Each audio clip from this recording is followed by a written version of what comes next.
Hello students, हम लोग प्रश्नावली 13 ही पे हैं और आज की क्लास में हम लोग कुछ बहुविकल्पीय प्रश्न को देखने वाले हैं। कर प्रत्येक प्रश्न के 4 विकल्प दिए हैं, सही विकल्प को चुनिए।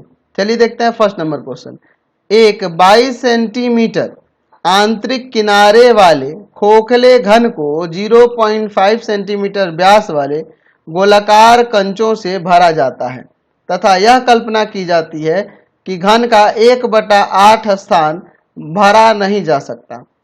तब घन में समावेशित होने वाले कंचों की संख्या है, इनमें से कौन सी होगी कंचों की संख्या, ये बतानी है। चलिए देखते हैं। हम लोग यहाँ पर एक घन बना लेते हैं। देखिए मैं यहाँ पे पहले एक घन बना लेता हूँ, ध्यान से देखिएगा, बहुत ही अच्छा क्वेश्चन है। ये आपका एक घन हो जाएगा। अब इसमें हम लोग क्या कर रहे हैं, यहाँ देख रहे हैं कि इसका किनारा, आंतरिक किनारा जो दिया हुआ है 22 सेंटीमीटर दिया है, खोखला है, मतलब डब्बे के आकार का है ना, घनाकार डब्बे जैसा है। 22 सेंटीमीटर 22 सेंटीमीटर 22 सेंटीमीटर, प्रत्येक भुजा 22 सेंटीमीटर हो जाएगी। अच्छा, क्या कह रहा है, इसमें क्या किया जाता है कि 0.5 सेंटीमीटर व्यास वाले, इसमें ऐसे यहाँ पे इसमें डाला जा रहा है, किसको, यहाँ पर हम लोग डाल रहे हैं इसमें गोलाकार कंचों को। ठीक है, ध्यान से देखिएगा, जब इस तरह के गोलाकार कंचे हम इसमें डालेंगे, 0.5 सेंटीमीटर इसका व्यास है, तो जब इसमें आप डालिएगा तो एक दूसरे से जब ये सटेंगे तो बीच में स्थान आपके कुछ बच जाएंगे। एक दूसरे से आप सटा कर भी रखोगे तो बीच में आपका कुछ स्थान बच जाएगा। ऐसे एक दूसरे के ऊपर चढ़ेंगे ना, ऐसे मान लो दूसरा एक मैं यहाँ पे ले लेता हूँ, कुछ इस प्रकार से मैं यहाँ पे एक बना लेता हूँ। देखिए, तो जब ये एक दूसरे के पास सटा कर भी आप रखोगे ना तो यहाँ बीच में आपका स्थान रिक्त बच जाएगा, और वह स्थान कितना है, पूरे घन के आयतन का 1/8 है। 1/8 स्थान, बीच में जो गैप बच जा रहा है कंचों के बीच में, देखो ना, ये स्थान भरा ही नहीं जा सकता है। अब पानी थोड़ा है कि पूरा पूरा फिल हो जाएगा, कंचे भरेंगे तो बीच में जब एक दूसरे से सटेंगे यहाँ पे कंचे, तो बीच में स्थान खाली रह जाएगा। ठीक है, तो इसमें कितने कंचे भर सकते हैं ये बताना है हमें। ठीक है, अच्छा, इसका व्यास दिया है 0.5। चलिए देखिए, घन का किनारा क्या दिया है, घन का किनारा दिया हुआ है 22 सेंटीमीटर, प्रत्येक किनारा 22 सेंटीमीटर है। और गोलाकार कंचों, गोलाकार कंचे की त्रिज्या कर लेते हैं, गोलाकार कंचे की त्रिज्या या कंचे की त्रिज्या ले लेते हैं। कंचे की त्रिज्या कितनी है, त्रिज्या कितनी हो जाएगी, तो व्यास का आधा 0.5 और बटा में 2 सेंटीमीटर, काटोगे तो आ जाएगा 0.25 सेंटीमीटर। ठीक है, त्रिज्या हो गई 0.25 सेंटीमीटर। अच्छा, घन में भरा जा सकने वाला स्थान कितना होगा, भरा जा सकने वाला स्थान, कितना स्थान भरा जा सकेगा, तो देख रहे हैं 1/8 नहीं भरा जा सकता है, तो क्या हो जाएगा, टोटल आपका एक घन है, एक में से हम लोग घटा देंगे 1/8 भाग, तो घटाएंगे एलसीएम में क्या, तो 7/8 भाग इसका भर सकता है। ठीक है, तो 7/8 भाग का जो आयतन होगा घन का, वही सभी कंचों के आयतन के बराबर हो जाएगा। तो इसलिए लिख सकते हैं यहाँ पे कि कंचों की संख्या बराबर में 7/8 गुना में घन का आयतन और भाग में हो जाएगा प्रत्येक कंचे का आयतन, प्रत्येक कंचे का आयतन। समझ गया ना, जितना 7/8 घन के आयतन का स्थान होगा, 7/8 जो आयतन का 7/8 लेंगे, वो क्या आएगा, वो जितने भी कंचे उन सभी के आयतन के बराबर होगा। तो कंचों की संख्या निकालने के लिए मैं 7/8 घन का आयतन निकाल लेता हूं और उसमें से क्या कर लूंगा, भाग कर दूंगा प्रत्येक कंचे के आयतन से, तो पता चल जाएगा। तो 7/8 गुना में घन का आयतन है 22 गुना 22 गुना 22 हो जाएगा। भुजा का क्यूब होता है ना जी, चाहो तो आप यहाँ पे लिख सकते हो कि भुजा का क्यूब होता है फॉर्मूला, ऐसे नहीं भी लिखेंगे तो कोई दिक्कत नहीं, किनारे का क्यूब या भुजा का क्यूब। और प्रत्येक कंचे का आयतन, तो कंचा गोले के आकार का है ना जी, तो 4/3 पाई आर क्यूब, ऐसा हम लोग लिख सकते हैं। चलिए अब इसके बाद देखिएगा ध्यान से, ध्यान से देखिए, 7/8 गुना में 22 गुना 22 गुना 22 सेंटीमीटर क्यूब। और नीचे हो जाएगा आपका 4/3 गुना में 22/7 और गुना में त्रिज्या कितनी थी 0.25 ना, 0.25 और इंटू 0.25 सेंटीमीटर क्यूब। समझ रहे हैं ना। एक काम करते हैं, ये नीचे 3 और 7 को ऊपर भेज देते हैं 0.25। चलिए तो क्या हो जाएगा, तो हो जाएगा 7/8 गुना ऊपर में है 22 गुना 22 गुना 22 और फिर यहाँ गुना में 3 गुना 7, ये नीचे वाला ऊपर चला जाएगा और फिर यहाँ पे 4 गुना में 22, ये सेंटीमीटर क्यूब हट जाएगा। 4 गुना में 22 गुना 0.25 इंटू में 0.25 इंटू में 0.25, यही ना हो जाएगा। तो देखो ना, अब हम लोग काटेंगे, 22 से एक 22 कट जाएगा। अच्छा 4 से इसे काटेंगे, 2 बार में ये 11, 2 से काट दिए मैंने, 2 से इसको काट देंगे 11 बार में। अब देखिए इसके बाद देखो, तो ऊपर आपका 7 है गुना में 11 है गुना में 11 है गुना में फिर यहाँ 3 है और फिर 7 है, फिर गुना में 3 है और फिर 7 है, तो कितना आ जाएगा 17,787। ठीक है। अच्छा और भाग में देखो यहाँ पे क्या है 8 8 गुना में 0.25, देख रहे ना, गुना 0.25 गुना 0.25। ठीक है, इन सब से गुना करेंगे, 8 गुना 0.25 गुना 0.25 गुना 0.25, तो यह आ जाएगा 0.125। ठीक है, अब इसमें से भाग कर देंगे तो क्या हो जाएगा, तो भाग करोगे ना तो यहाँ से आप ये पॉइंट हटा के भाग करके देख लेना, ये पॉइंट हटाओगे 17787 और बटा में 125 और गुना में यहाँ पे 1000 हो जाएगा। तो आप इसमें भाग करोगे 1000 में कितना से 125 से, तो कितना बार में ये कट जाएगा आपका 125 से भाग करेगा तो 8 बार में कट जाएगा ना, 8 बार में कट जाएगा। और फिर 8 में गुना कर देंगे कितना से, तो 17787 से, तो आ जाएगा 142296, इतने कंचे हो जाएंगे। तो देख लेते हैं ऑप्शन में क्या है, यहाँ 14226 कोई भी ऑप्शन नहीं दिख रहा है। एक्चुअल में यहाँ पे मिस्टेक किया है, यहाँ पे मिस्टेक किया है, पहले ऑप्शन को सुधार कर लेना 14226। देखो ना सबके लास्ट में 96 है, लेकिन यहीं पे नहीं किया, यहीं गड़बड़ कर दिया, इसको सुधार कर लेना, ये ऑप्शन में हो जाएगा।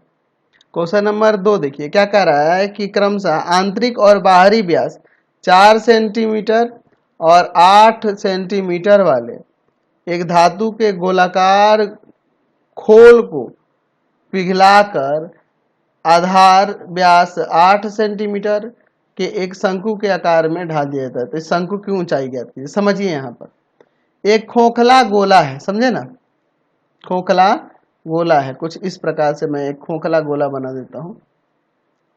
ठीक है, ये खोखला गोला है और इसकी अंदर की और बाहर की आंतरिक और बाहरी क्या दिया हुआ है, व्यास दिया हुआ है। बाहरी व्यास 4 सेंटीमीटर, आंतरिक व्यास 4 सेंटीमीटर और बाहरी 8 सेंटीमीटर है। तो त्रिज्या क्या हो जाएगी, त्रिज्या 2 हो जाएगी आंतरिक वाली, और बाहरी वाली त्रिज्या क्या हो जाएगी, बाहरी वाली त्रिज्या इधर मैं ले लेता हूँ, बाहरी वाली त्रिज्या क्या हो जाएगी, तो बाहर वाली त्रिज्या हो जाएगी 4 सेंटीमीटर। यहाँ से देखिए ये आंतरिक त्रिज्या यहाँ से यहाँ है, कितनी हो जाएगी 2 सेंटीमीटर, क्योंकि व्यास दिया है 4 सेंटीमीटर, और ये बाहर वाली यहाँ से यहाँ कितनी हो जाएगी 8 सेंटीमीटर व्यास दिया, तो त्रिज्या हो जाएगी 4 सेंटीमीटर। समझे ना। इसको पिघला कर क्या किया जाता है, एक शंकु के रूप में इसे ढाल दिया जाता है। ठीक है, एक शंकु के रूप में इसे ढाल दिया जाता है, एक शंकु बना दिया जाता है। ठीक है, कुछ इस तरह से हम लोग एक शंकु बना देते हैं, और यहाँ शंकु की ऊंचाई हमें ज्ञात करनी है, जबकि आधार का व्यास दिया हुआ है 8 सेंटीमीटर, तो त्रिज्या कितनी हो जाएगी, आधार की त्रिज्या 4 सेंटीमीटर हो जाएगी। ठीक है, अब देखिए तो हम लोग यहाँ देख रहे हैं इसी को पिघला कर ये बनाया जा रहा है, तो दोनों का आयतन बराबर होगा। तो मैं शंकु की ऊंचाई ऐसे ले लेता हूँ, मैं मान लेता हूँ कि माना शंकु की ऊंचाई, शंकु की ऊंचाई बराबर में h। अच्छा शंकु के आधार की त्रिज्या, शंकु के आधार की त्रिज्या, आधार की त्रिज्या, आधार की त्रिज्या व्यास की आधी हो जाएगी ना, तो व्यास था आपका 8 सेंटीमीटर और 2 से भाग कर देंगे तो 4 सेंटीमीटर हो जाएगा। आधार की त्रिज्या 4 सेंटीमीटर हो गई। अच्छा, इस गोले की बात करते हैं। गोलाकार गोलाकार खोल गोलाकार खोल की आंतरिक त्रिज्या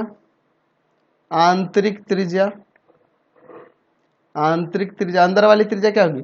तो इसे मैं दूसरे R1 से सूचित कर देता हूं। मान लो, तो ये देखो आंतरिक त्रिज्या जो है ना, आंतरिक त्रिज्या क्या होगी? तो व्यास 4 है, तो 4 का आधा कर देंगे, 2 सेंटीमीटर हो जाएगी। अच्छा, गोलाकार खोल की बाह्य त्रिज्या, गोलाकार खोल की बाह्य त्रिज्या क्या होगी? बाह्य त्रिज्या, इसे मैं R2 से सूचित कर देता हूं। तो व्यास था आपका 8 सेंटीमीटर, तो 2 से भाग कर देंगे, 4 सेंटीमीटर हो जाएगा। अच्छा, दोनों का आयतन बराबर होगा ना, क्योंकि उसी को पिघला कर ये बन रहा है। तो शंकु का आयतन जो होगा, शंकु का आयतन ये क्या हो जाएगा?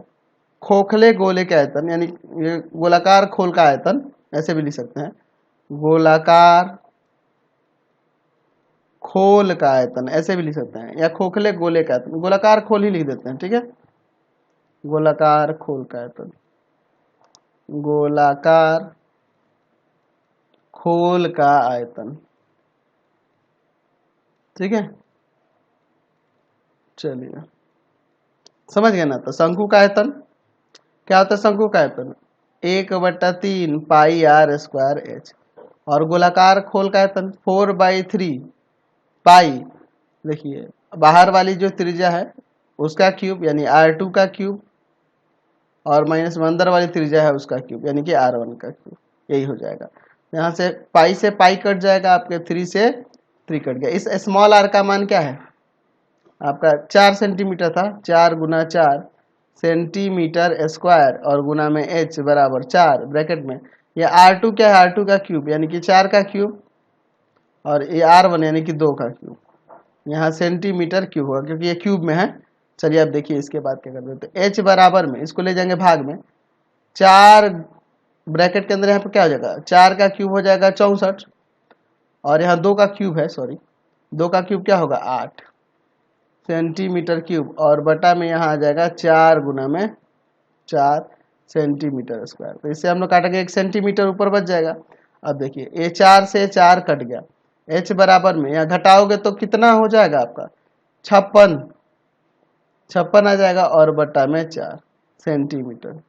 तो कितना बार में कट जाएगा? यहाँ पर 14 बार में कट जाएगा, तो ऊंचाई आ गई 14 सेंटीमीटर। तो ऑप्शन में देखिए 14 सेंटीमीटर कौन दिया है? सेकंड वाला है ना, यही आंसर हो जाएगा। समझ गए? कोई दिक्कत नहीं है। चलते हैं नेक्स्ट क्वेश्चन पे। क्वेश्चन नंबर 3 देखिए क्या कह रहा है कि विमाओं 49 सेंटीमीटर बाई 33 सेंटीमीटर और बाई 24 सेंटीमीटर के घनाभ के आकार के लोहे के किसी ठोस टुकड़े को पिघलाकर एक ठोस गोले के रूप में ढाल दिया जाता है। तो गोले की त्रिज्या, तो जाहिर सी बात है जब गोला बनाया जाता है इस ठोस घनाभाकार लोहे के टुकड़े को पिघलाकर, तो जाहिर सी बात है दोनों का आयतन बराबर होगा।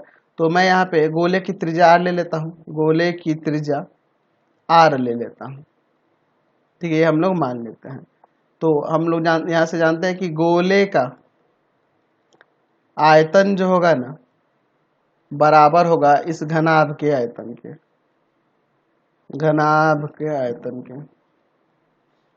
क्योंकि उसी को पिघला कर ये बना है। तो गोले का आयतन हो जाएगा 4/3 पाई R क्यूब, और यहाँ घनाभ का आयतन वही L into b into h, यानी कि 49 गुना में 33 गुना में 24 सेंटीमीटर क्यूब। चलिए आगे इसे सॉल्व करते हैं। चलिए 4 गुना 3 पाई के जगह 22/7 रख देते हैं, और गुना में R क्यूब बराबर में 49 गुना में 23 गुना 33 है ना, 33 गुना में आपका क्या है? 24, 33 गुना में 24 सेंटीमीटर क्यूब। तो R क्यूब बराबर क्या हो जाएगा? 49 गुना 33 गुना में 24, और गुना 3 गुना 7, और ये भाग में आ जाएगा, भाग वाला गुना में चला गया, गुना वाला भाग में आ गया। चलिए हम देखिए 11 से काटते हैं इसको 2 बार में, 11 तिया 33 3 बार में। अच्छा 4 से काटते हैं 24 को 6 बार में, 2 से काटते हैं 6 को 3 बार में। समझ गए? कोई दिक्कत नहीं है। चलिए तो यहाँ देखिए आर क्यूब, अच्छा ये देखो 7 का स्क्वायर है और यहाँ 7 है तो ये 7 का क्यूब हो जाएगा, और यहाँ देखो 3 3 3 3 बार है तो 3 का क्यूब हो जाएगा।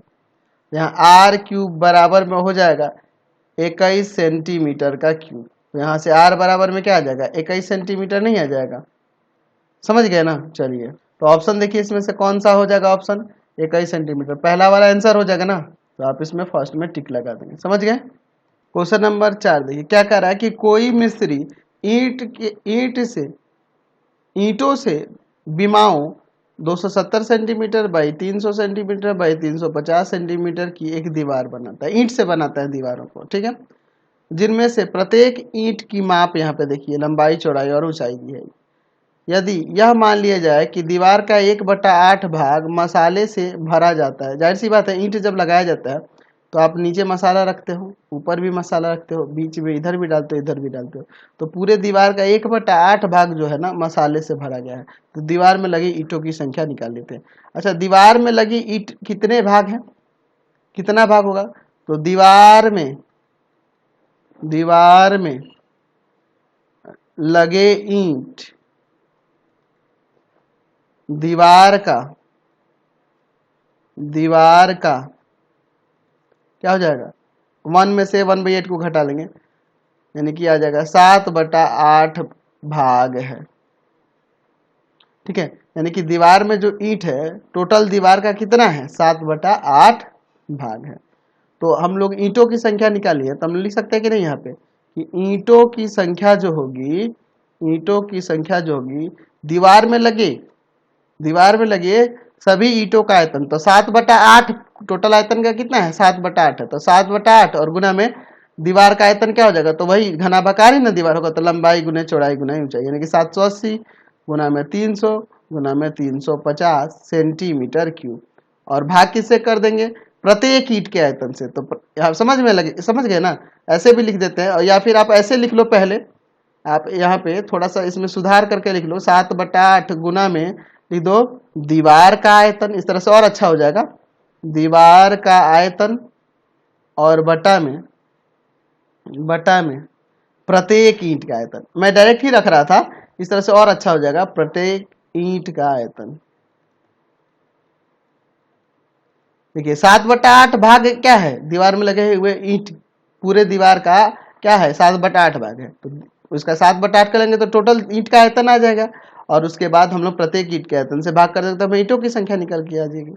तो चलिए 7/8 गुना में दीवार का आयतन निकाल रहे हैं, तो L into b into h, तो उसमें 270 है, 300 है और 350 है, 270